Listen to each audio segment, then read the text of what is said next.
Hello Dude, నమస్తే. నేను మీ lady predator. ఇవాళ ఇంకొక ఫనీ బీజిఎంఐ హైలైట్స్ వీడియోతో మీ ముందుకు వచ్చేసాను. జోన్ వైపుకు పాదయాత్ర చేసుకుంటూ వెళ్తున్న నాకు రెడ్ కలర్ డాసియాలో హెవీ డ్రైవర్ స్పాట్ అయ్యారు.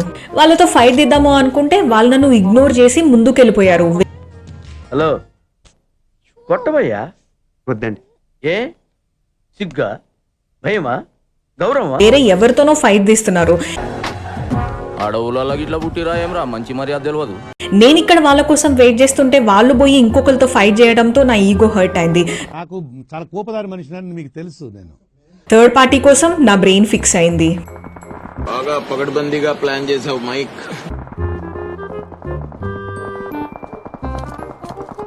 ఒక ఓపెనింగ్ కిల్ అయితే దొరికింది నీట్ గా, బట్ వాళ్ళు యాక్చువల్లీ 3 మెంబర్సే అనుకుంటున్నాను. ఇంకొక నాక్ కూడా తీసుకున్నాక మన దగ్గర వెహికల్ లేదాయే, ఫ్లయింగ్ కార్పెట్ లేదాయే.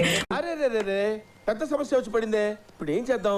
బట్ ఇంకొక ఆయన దూరంకి వెళ్ళి దర్శకత్వ పర్యవేక్షణ చేసి నా కిల్స్ ని దొబ్బడానికి ట్రై చేసినారు. ఆయనకు కూడా ఒక షాట్ ఇచ్చిన, but unfortunately it was not a head shot, లేకుంటే పడుతుండే నిజంగా ఆయన.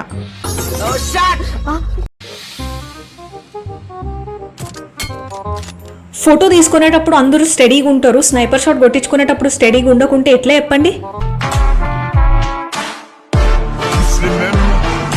మన స్నైపర్ కి సప్రెస్డ్ ఉండుట్లో ఏడికెళ్ళి కొడుతున్నామో ఎనిమీస్ కి అర్థం కాలే. అది మనకు బెనిఫిట్ అయింది. ఫైనల్ జోన్ లో నాతో పాటు 2 ఎనిమీస్ మిగిలిన్నారు. ఏడున్నారా అని ఎతకంగా నా ముందున్న ఇంట్లో కోడి గుడ్డు పెట్టడానికి కూర్చున్నట్టు ఆయన బాల్కనీలో కూర్చున్నారు. బయటకు రావట్లే. ఇక నేనే వాళ్ళని ఎట్లకెళ్ళైనా సరే బయటకు తీయాలని ఫిక్స్ అయిపోయినా అనమాట.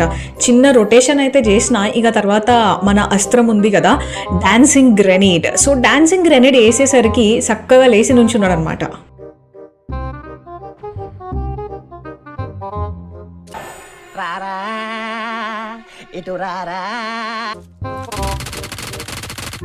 అయినా ఈ కొత్త అప్డేట్ వచ్చినాక గన్తో కొట్టుడు కాదు కానీ డాన్స్ లేపించి చంపాలనే మనసు ఎక్కువగా కోరుకుంటుంది.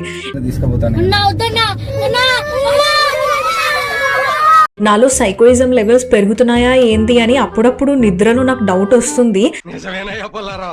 కానీ కాదులే, ఇది నార్మల్ అనుకుంటున్నా. మీరే చెప్పండి, నాలో ఏమైనా సైకోయిజం ఏమైనా పెరిగిందంటారా? నువ్వు నిజంగానే క్వశ్చన్ అని అడుగుతున్నావా రాధిక? ఇక మన మ్యాచ్ విషయంకి వచ్చేసరికి back to back dancing grenades వేసిన, రివైవ్ ఇవ్వడానికి గ్యాప్ లేకుండా. తర్వాత మాలీ వేసిన తగలబెట్టడానికి. ఎన్ని ఎన్ని ఎన్ని ఎన్ని ఎన్ని ఎన్ని దారుణాలు సార్. ఫైనలీ 2 చచ్చిపోయినారు. చికెన్ డిన్నర్ మనకు వచ్చేసింది. ఈ మ్యాచ్ లో బేసికలీ ఏఆర్ గన్ వాడడానికి పెద్ద స్కోప్ లేకుండే, ఎందుకంటే స్నైపర్ తో ఫినిష్లు, త్రోబుల్ ఫినిషెస్ తో ఎట్లొకట్లు చికెన్ అయితే మన సొంతం అయిపోయింది.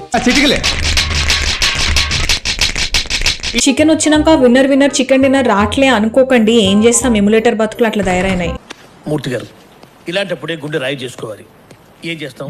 ఇక అదే ఫ్లోలో ఇంకొక మ్యాచ్ కూడా స్టార్ట్ చేసిన. ప్రశాంతంగా లూట్ చేసుకుంటూ వెళ్తూ ఉన్న సడన్ సర్ప్రైజ్ అయిపోయింది. అమ్మా, DBS ని తప్పించుకొని బతికిన. ముందున్న ఇంట్లో ఎనిమి ఉన్నారని డాన్సింగ్ గ్రెనేడ్ వేసిన, గది మిస్ అయింది. నేను ఫీల్ అయినా. పాపం ఎనిమి నన్ను అర్థం చేసుకుని ఆ గ్రెనేడ్ దగ్గరకు వచ్చి చచ్చిపోయినారు.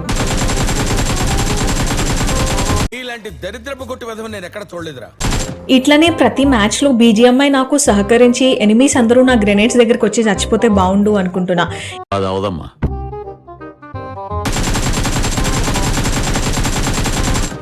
ఇప్పుడు నేను మీకు ఒక బేసిక్ ముచ్చట చెప్దాం అనుకుంటున్నా, ఇనుకోండి. చెప్పు. పాము పుట్టలోంచి బయటకు రావాలంటే పొగబెట్టాలి. ఇళ్లలో దాక్కున్న క్యాంపర్స్ బయటకు రావాలి అని అంటే గ్రెనేడ్లు వేయాలా?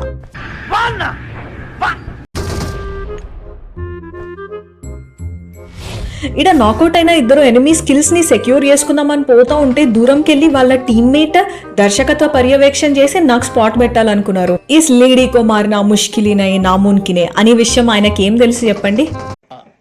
నాకు అర్థం కాలేదు సార్.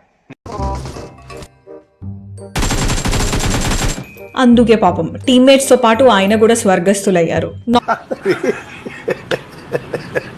నాకౌట్ చేసిన ఫినిషెస్ అన్ని కన్ఫర్మ్ చేసుకుని ఈ ర్యాంగిల్కి వెళ్ళిపోయినా. ఎనిమీస్ కోసం ఎత్తుక్కుంటూ ఫ్లయింగ్ కార్పెట్ లో తిరుగుతున్న నాకు 3 బుజ్జి బుడంకాయస్ అయితే దొరికినారు. నింబస్ ఐలాండ్ లో జీని బాబాయ్ నాకు ఇచ్చిన AMR తీసిన, ఒక్కొక్కరిని వేసిన. నేను సరదాకే నువ్వు కొట్లాడదామంటున్నావు, చూసుకో మళ్ళా.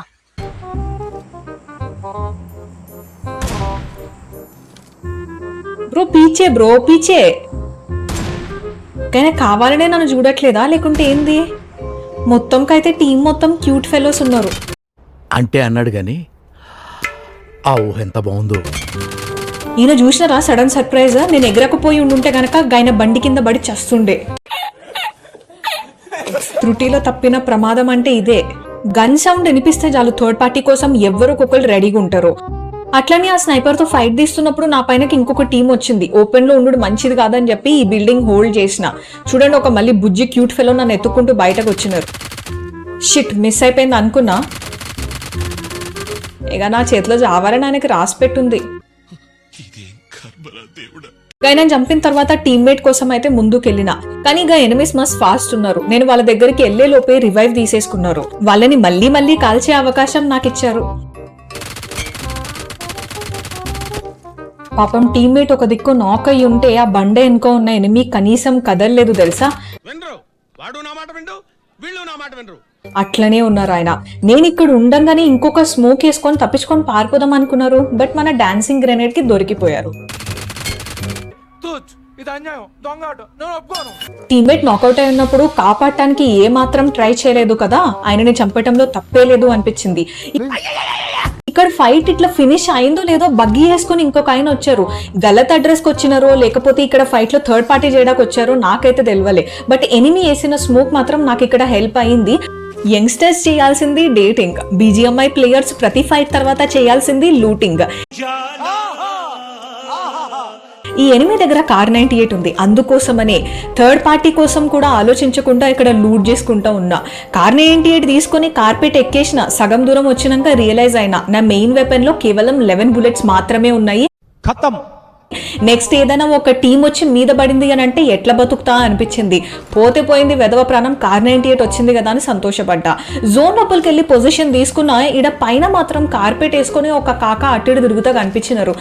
బిజినెస్ బొక్కలేక మేం చేస్తుంటే మధ్యలో ఈడొకడు కొడదాం అనుకున్నా. బట్ తిరగని ఎంతసేపు తిరుగుతారో టైం పాస్ అవుతుంది కదా అని ఊరుకున్నా. ఇంతలో స్నైపర్ పట్టుకుని దూరంకి వెళ్ళి ఒక కన్నింగ్ ఫెల్లో కనిపించినారు. అంటే టెక్నికలీ సౌండ్ వినిపించింది.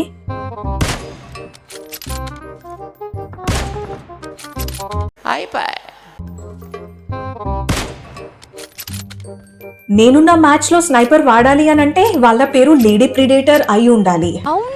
డైలాగ్ ఏదో బాగుంది కదా అని వాడినా, సీరియస్ తీసుకోకండి. కార్ 98 బాగుంటదబ్బా, డామేజ్ తక్కువ, అదొక్కటే ప్రాబ్లం. పైన ఎనిమిని స్పాట్ చేసి హెడ్ షాట్ కొట్టా. But he's having level 3 equipment, అందుకనే తప్పించుకున్నారు. గ్రెనేడ్స్ ఇవన్నీ యూజ్ చేసిన. ఫైనల్ గా ఎనిమిని అయితే ఎలిమినేట్ చేసి చికెన్ డిన్నర్ తీసుకున్నా. ఈ వీడియో అండ్ ఇంకా నా గేమ్ ప్లే మీకు నచ్చినట్లయితే కనుక డెఫినెట్ గా ఛానల్ ని సబ్స్క్రైబ్ చేసుకొని నాకు సపోర్ట్ చేయడం మర్చిపోకండి. ఫన్నీ వీడియోస్ కోసం నా సెకండ్ ఛానల్ ని కూడా సబ్స్క్రైబ్ చేసుకోండి. మళ్ళీ నెక్స్ట్ వీడియోలో కలుద్దాం మిత్రమా. అంతవరకు సెలవు.